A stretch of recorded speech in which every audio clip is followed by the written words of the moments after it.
többek között azért is jobb ostorozni szilveszterkor, mint petárdázni, azon kívül, hogy nem robbantja le a félkezed. Igazából, hogyha az ostor minőségi, egyszer megveszed, utána gyakorlatilag a végtelenségig gyűrheted. Úgyhogy ebből a szempontból anyagilag is sokkal jobban megéri, mint a petárda. Tőle még használni is az, akkor meg aztán pláne.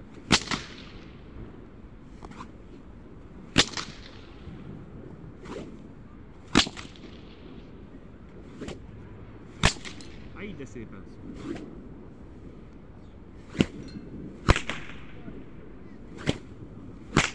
Aha. Jó ez.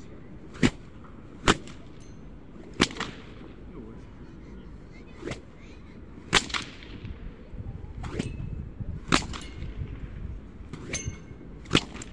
Jó ez. Úgyhogy ja. Így de szépen szól. Azt a mindenségét neki.